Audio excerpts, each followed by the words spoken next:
So there's always a tale when it comes to home ownership. You can have it be the American dream, or it can turn into the American nightmare.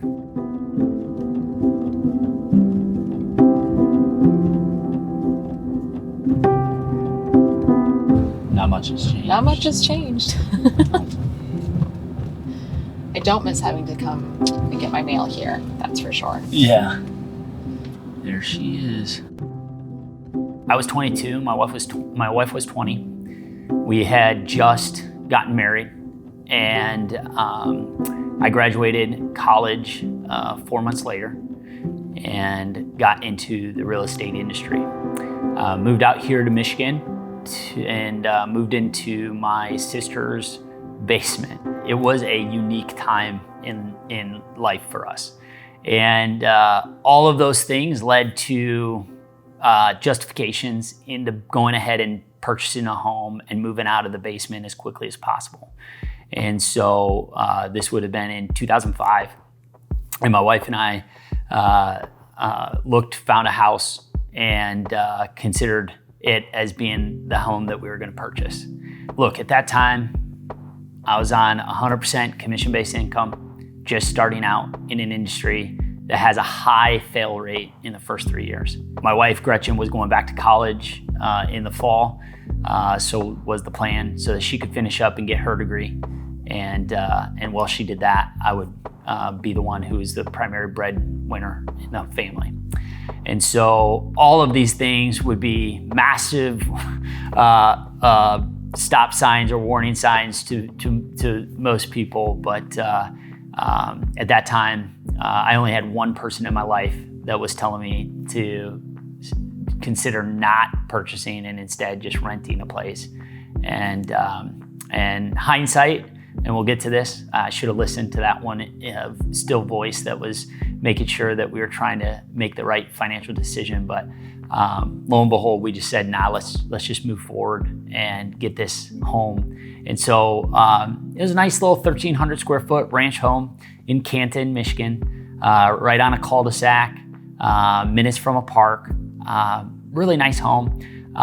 Wasn't terribly updated, but it fit what we thought was our budget. And keep in mind, we purchased this in the fall of 2005. The subprime market was up and running in full force at that point, and we used a subprime mortgage product to be able to purchase our first home. And so we hit a number of pitfalls throughout the process. I mean, if you think about it, we bought a home in 2005.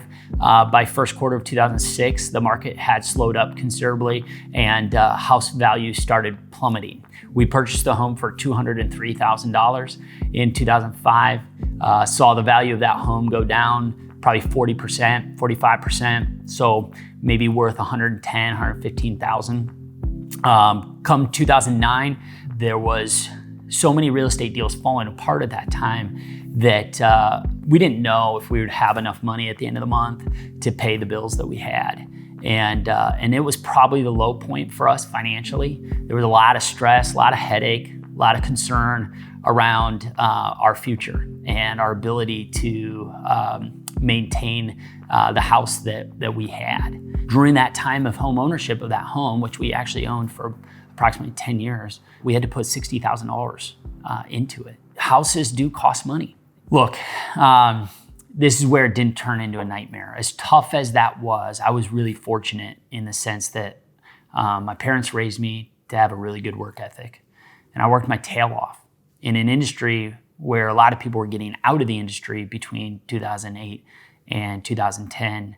I was able to actually thrive during that time, and I just worked harder and harder and harder, and we were able to grow our income and be able to be in a position where we could pay for those repairs, continue to pay for the mortgage in the house, and we were able to dig ourselves out of all of that. During that phase, we were able to become debt-free and put ourselves in a position where we weren't house rich and cash poor anymore. But boy, oh boy, we certainly started house rich and cash poor. And so it's a story I wouldn't recommend for most people, really for anybody. Because there's always these uncertainties that we just never know about. And had we known, I can safely say, had I known what I know today, I would have waited and I would have done it the right way. And so what what's the right way? What should have we done differently that would have actually put us in a better spot?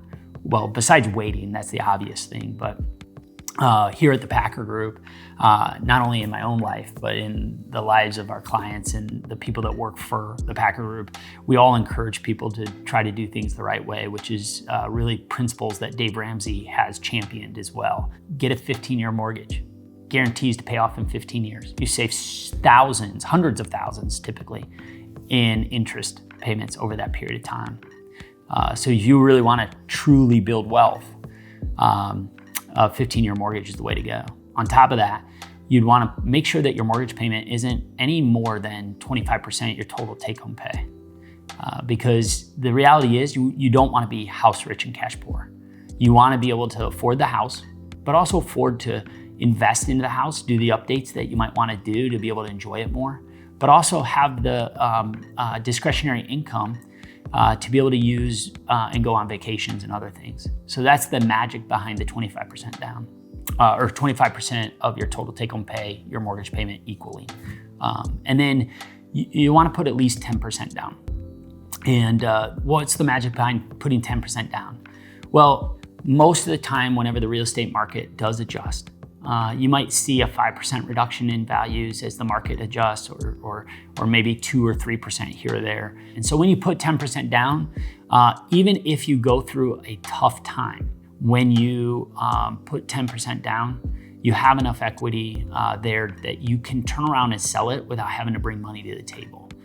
There's enough equity there to be able to at least, yes, you still might lose some money because you're in a tough spot, and those types of things happen. And that's an inconvenience, but it's not a devastation. A devastation is what I witnessed back in 2007, 8, 9, 10, where people lost their homes due to foreclosure and having to do short sales. Though that's a devastation. And that's what we want to help people avoid. And so I hope telling this story helps people understand that there's a right way and a wrong way about going about buying a home. And there's these ratios that are put into place for a reason. And we want to see the American dream really be the American dream for people. Because the reality is that all the statistics show that the greatest increase to your net worth is home ownership. And so we want home ownership for everybody that comes across this video and is excited about being able to own a home someday. We want to see you in the home ownership, but we want it to be an American dream for you. Fast forward to today, 2023. And I've been blessed to be able to build my own home on a dream property, but none of that would have been made possible had we not done it the right way the second time around. And so the second time around, we lived by those principles of 15-year mortgage. We put more than 10% down, but putting at least 10% down, and then being able to have a mortgage payment that is well below that 25% of our total take-home pay. And that has allowed this time around, this home, to be a blessing, to have a whole lot less stress, and allow us to be able to live a life of purpose and meaningful interactions with people, because we're not house rich and cash poor.